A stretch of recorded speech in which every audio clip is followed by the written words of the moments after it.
굉장히 파괴적이고 고통을 받을 수 있는 관계가 있습니다. 인간관계는 삶의 원동력이자 행복과 성장의 근원입니다. 하지만 때로는 어떤 관계들이 지나치게 파괴적으로 작용하며 사람들에게 상처와 고통을 주기도 합니다.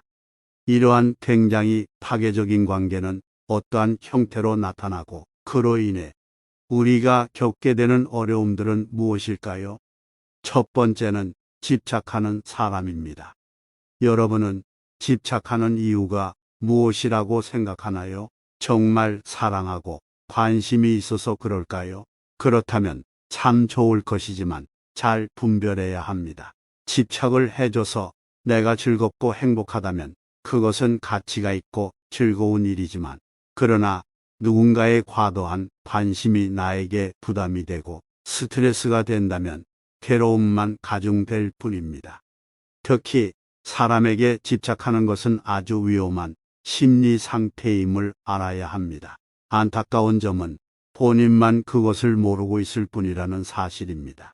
이런 문제는 내가 아니라 그 대상이 받아들이는 실제 마음이 중요합니다. 약하게는 부모가 자식에게 집착하지 않는다고 말하지만 집착하는 경우가 있고, 부부간에 서로 집착하지 않는다고 하지만 집착하는 경우도 있다는 겁니다. 하지만 사회에 나서서 또 달라집니다. 먼저 우리가 카톡이나 연락처만 봐도 굉장히 많은 사람들이 연결되어 있습니다. 그 중에서 집착이 변질되어 나르시시스트나 소시오패스가 주위에 있을 수 있다는 겁니다. 나르시시스트란 자기애성 성격 특성이 있는 사람을 뜻합니다. 그 자기애적 성격이 건강한 수준에 가까운 사람도 있고, 정신병적 수준으로 심한 자기애성 성격 장애를 가진 사람도 있습니다. 일종의 장애로 말합니다.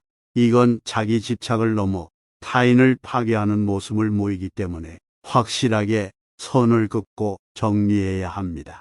한번 휘둘리기 시작하면 끝도 없습니다.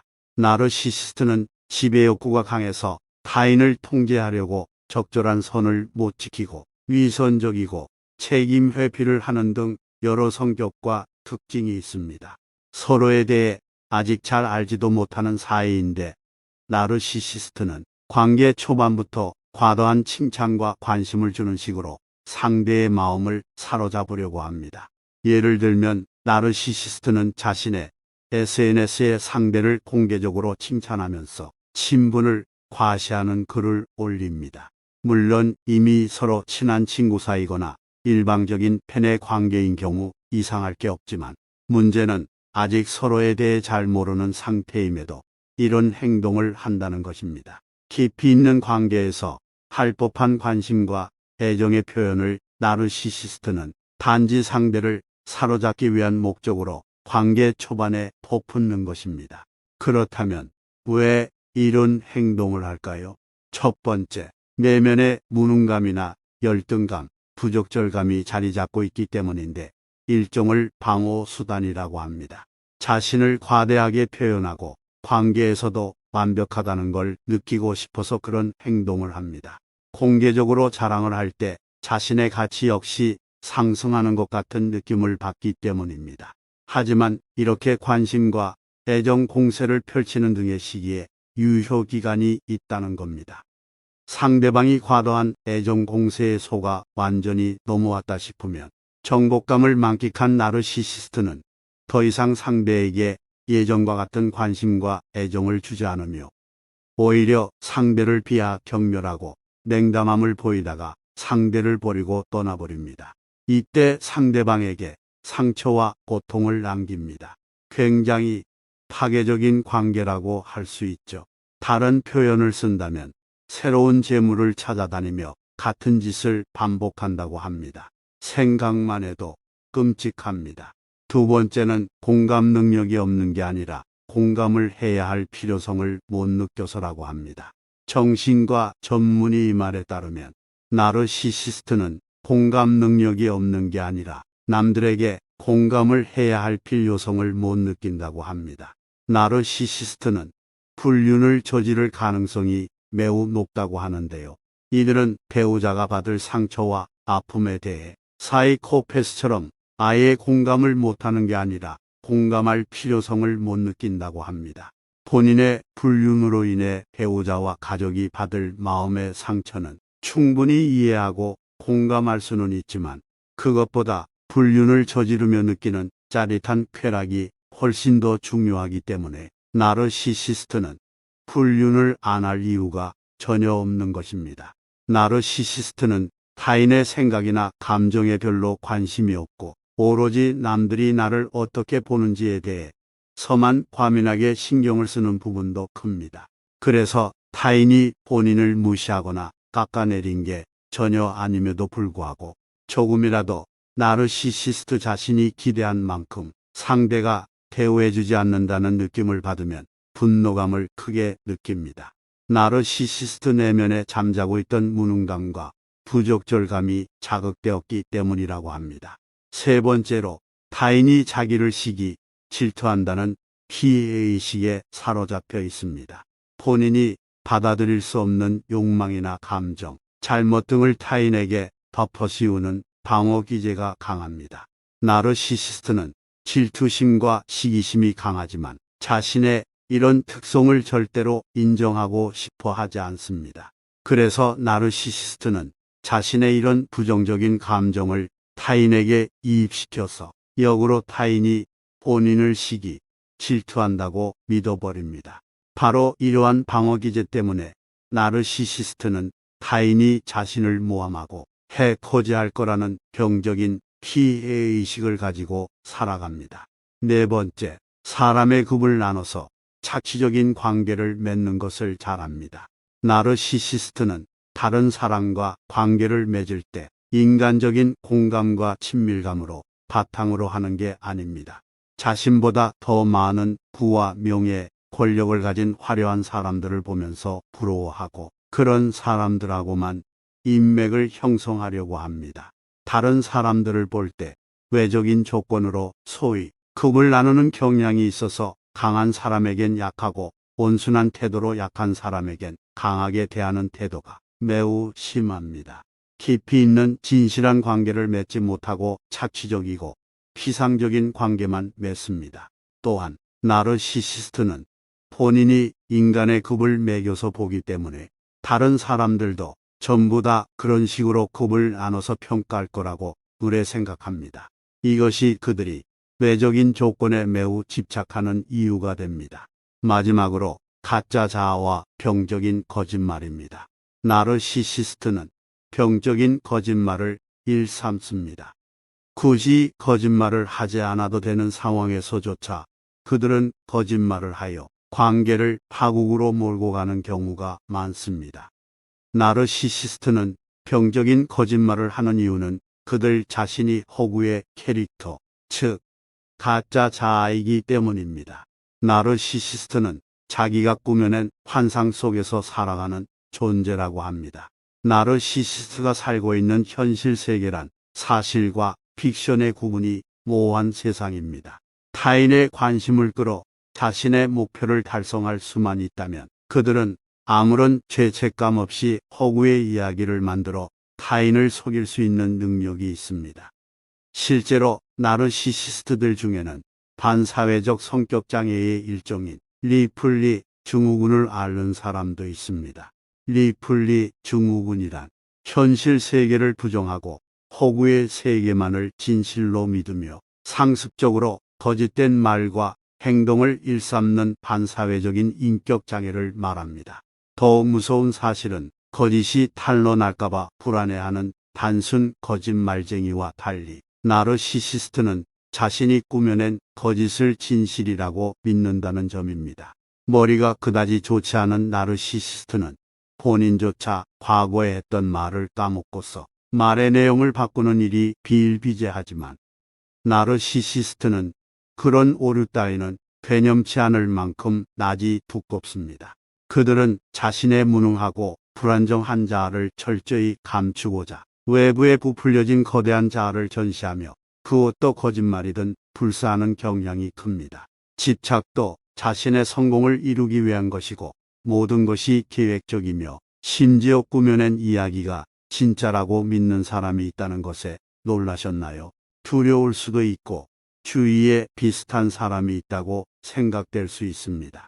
이미 상처받았거나 애매한 상황일 수 있겠는데요.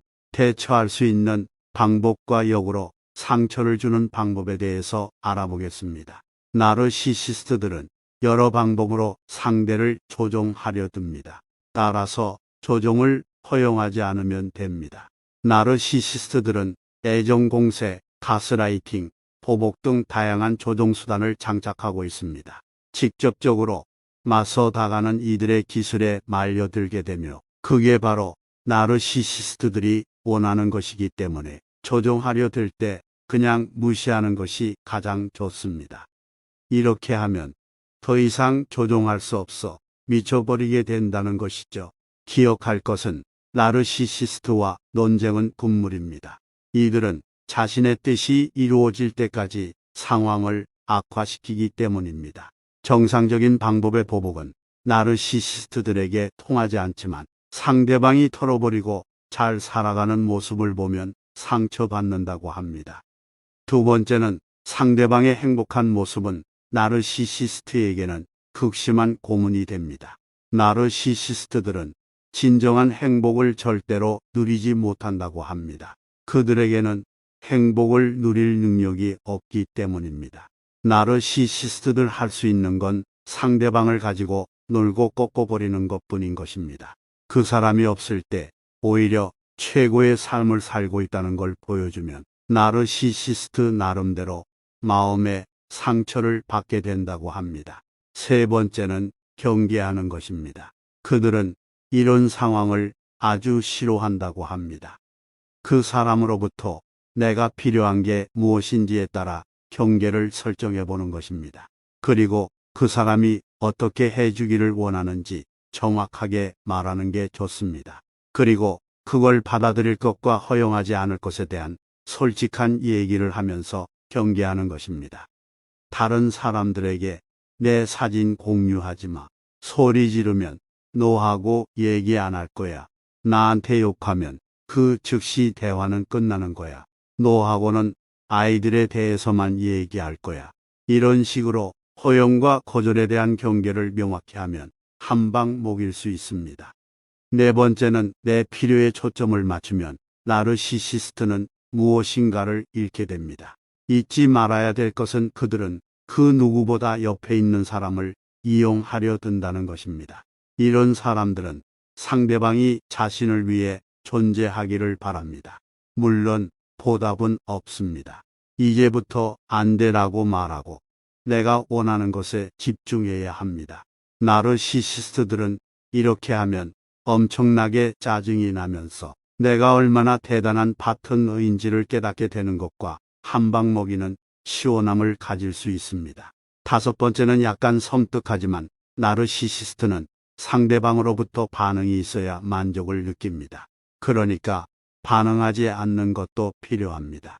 나르시시스트들은 상대방이 화를 내거나 괴로워하기 원한다는 사실을 알아야 합니다. 또는 사과하기를 바랍니다.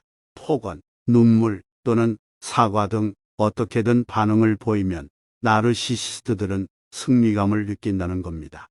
굉장히 섬뜩합니다. 어렵겠지만 최선을 다해 침착함을 유지하며 반응하지 않는 것을 목표로 합니다. 다음과 같이 해는 걸 추천합니다. 심호흡을 몇 번 한다. 열을 센다. 스스로에게 침착하자라는 말을 반복한다. 평온한 장면을 떠올린다. 쉽지 않겠지만 그동안 당한 게 있으면 침착함을 유지함으로 한방 먹여보세요. 그리고 나를 아껴주고 사랑하고 나를 지지해주는 사람들을 만나야 합니다. 회복하는 동안 나를 아껴주며 회복해야 합니다. 그리고 나를 지지해주는 사람들을 의지하는 것이 좋습니다. 나르시시스트는 일부 지인들이 나로부터 돌아서게 만들 수도 있습니다. 이 경우에 마음이 많이 아프겠지만 나와 상관없는 일이라고 생각해야 합니다. 결국에는 그 사람들도 나르시시스트였다는 걸 깨닫게 될 것입니다. 그동안은 나의 진심을 알아주는 사람들과 어울리는 것을 목표로 합시다. 마지막으로 연락을 끊는 것이 좋습니다. 점차 끊어가든 어떻게든 연락을 끊는 것이 좋습니다. 나르시시스트는 소통의 줄을 이용해 교묘하게 삶 속으로 다시 들어오려 할 것입니다. 반면 연락이 되지 않으면 상대방을 잃었다고 느끼게 됩니다. 전화와 소셜미디어에서 모두 차단하고 그 사람이 갈 만한 장소를 피하는 게 좋습니다. 기억해야 될 것은 이렇게 하면 향후 애정 공세를 펼칠 가능성이 큽니다.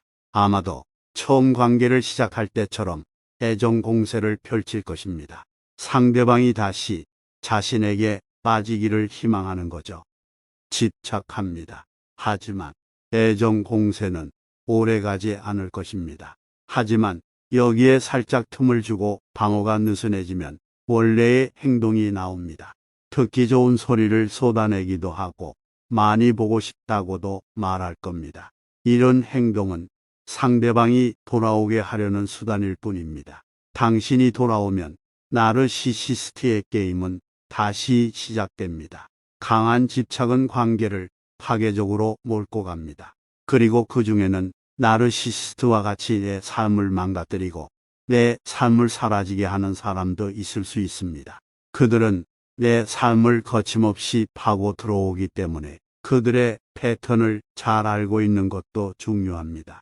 가능하면 이런 사람을 만나지 않길 바라지만 그렇지 않은 경우를 대비하는 것도 중요하다고 생각합니다. 좋은 관계가 가득하길 바라며 오늘도 지혜 한 모금이었습니다.